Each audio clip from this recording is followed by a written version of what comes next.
क्या आपने कभी किसी को कुएं से जल निकालते देखा है? एक पात्र को रस्सी से बांधा जाता है, कुएं में डाला जाता है, खींच के तब जल प्राप्त होता है। परंतु ये बात सोचिए कि कुएं में कोई भी पात्र डालने के बाद यदि पात्र सीधा ही रहे तो क्या वो जल में प्रवेश कर पाएगा? नहीं, और न ही जल उस पात्र में प्रवेश कर पाएगा। उस पात्र को झुकना पड़ता है, तब जल उसमें प्रवेश करता है। फिर खींचकर जल निकालकर प्यास बुझाई जा सकती है। अब इसमें जीवन की एक अमूल्य सीख छिपी है, एक सीख जो संसार के हर व्यक्ति के लिए महत्वपूर्ण है, और इस सीख का नाम है विनम्रता। संसार में हर व्यक्ति को विनम्र होना चाहिए। आप स्वयं को विनम्र बना लीजिए, आपको बड़ों का आशीर्वाद भी प्राप्त होगा और सफलता का साथ भी प्राप्त होगा। विनम्र रहिए और मेरे साथ प्रेम से कहिए राधे राधे। कभी आपने सोचा है कि वो क्या है जो आपको आगे बढ़ने से रोकता है?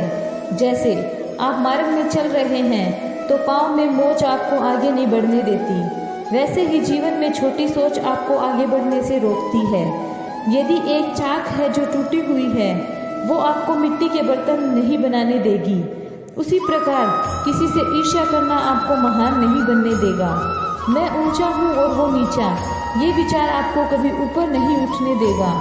सारे विकार, ईर्ष्या, लोभ, मोह सभी निकाल फेंकिए। इस सोच को बड़ा कीजिए, सकारात्मकता लाइए, पूर्ण संपूर्ण के साथ कर्म कीजिए, तो महानता और सफलता दोनों आपके कदम चूमेगी। राधे राधे। जीवन में हम कभी ऐसे मार्ग पर चलना चाहते हैं जहाँ कांटे हैं, छोटे कंकड़ हैं, तो हम क्या करते हैं? हम पादुकाएं पहनते हैं और बड़ी सरलता से उस मार्ग पर चल जाते हैं। किंतु यदि पादुका और पैर के बीच एक छोटा सा भी कंकड़ फंस जाए तो हम एक कदम भी नहीं चल पाते। कुछ समझे आप? इसका सार यही है कि हम बाहरी युद्ध जीत सकते हैं, वहाँ पर सफल भी हो सकते हैं, लेकिन उससे भी बड़े कई आंतरिक युद्ध होते हैं, आंतरिक कठिनाइयाँ होती हैं।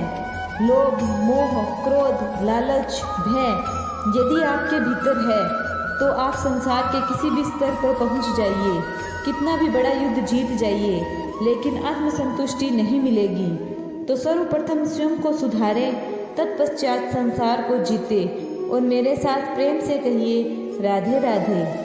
कभी न कभी, कहीं ना कहीं आपने पुष्पों को तो देखा ही होगा, ये कितने सुंदर होते हैं, कितने अच्छे होते हैं। इसी प्रकार जब प्रेम की बात आती है तो लोग किसी का मुख स्मरण कर लेते हैं। ऐसी आंखें, वैसी मुस्कान, तिरछी भ्रुकुट, घने केश, क्या यही प्रेम का अस्तित्व है?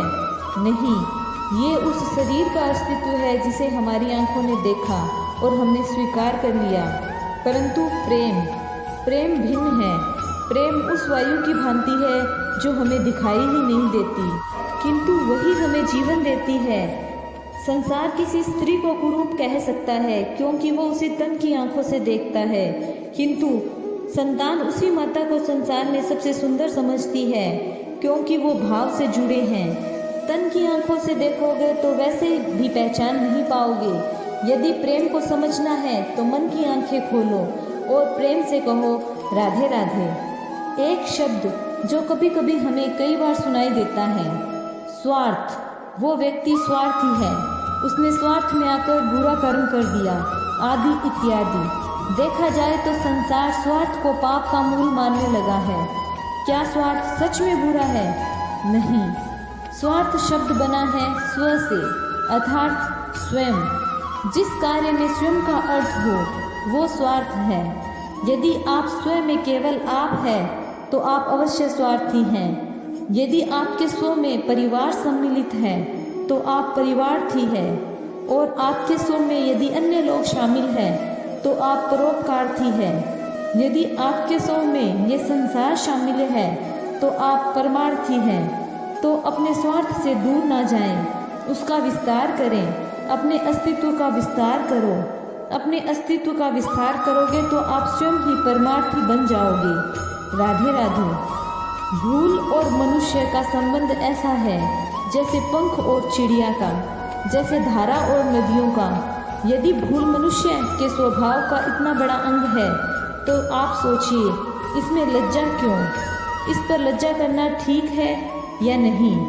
वैसे देखा जाए तो भूल हमें स्वयं को श्रेष्ठ बनने का अवसर प्रदान करती है, पहले से अच्छा करने की प्रेरणा देती है। कदाचित आप में से इस बात से सहमत नहीं होंगे, क्योंकि बहुत से लोगों की दृष्टि में भूल दोष को जन्म देती है और दोष अपराध को, और अपराध के लिए क्षमा नहीं दंड मिलना चाहिए। किंतु कभी सोचा है आपने ऐसा क्यों होता है? क्या कारण है इसका? इसका कारण है भूल स्वीकार करने से बचना। यदि आप कोई भूल करोगे और उसे स्वीकारोगे नहीं तो वो भूल दोष में बदल जाएगी और वो दोष अपराध में। तो साहस रखिए अपनी भूल को स्वीकार करने का, और अपनी भूल को सुधारने का पहला कदम होता है। स्मरण रखिए, यदि कोई अपराध है तो वो है समय पर अपनी भूल स्वीकार न करना। राधे राधे। आपने कभी न कभी कहीं न कहीं मूषक को तो देखा ही होगा। उसे कुछ न कुछ चाहिए होता है, कुतरता रहता है दिन रात। कभी आपके रसोई घर से कुछ उठा लेता है तो कभी भंडार गृह से कुछ उठा लेगा, कभी आपके वस्त्र फाड़ देगा, किंतु आप देखिए उसे कभी संतुष्टि नहीं मिलती, उसका पेट कभी नहीं भरता। इसके विपरीत होती है नदी, किसी से कुछ नहीं मांगती, किसी से कुछ नहीं चुराती, बस बांटती रहती है। अपने इस जल को प्रगति में, इस धरा को सींचती जाती है, और यही नदी जो सदैव बांटती रहती है, आप देखेंगे कभी खाली नहीं होती। इससे क्या समझे आप? जो छीन कर खाता है वो सदैव भूखा रहता है, और जो व्यक्ति सब में बांटता है उसे कभी भूख नहीं सताती। वही मूषक जो सबसे छीनता है अकेला पड़ जाता है, और वही नदी जो सबको बांटती है सभी माता समझकर उसे पूजते हैं। इसलिए छीनने में नहीं, बांटने में विश्वास रखिए, और मेरे साथ प्रसन्नता से कहिए राधे राधे।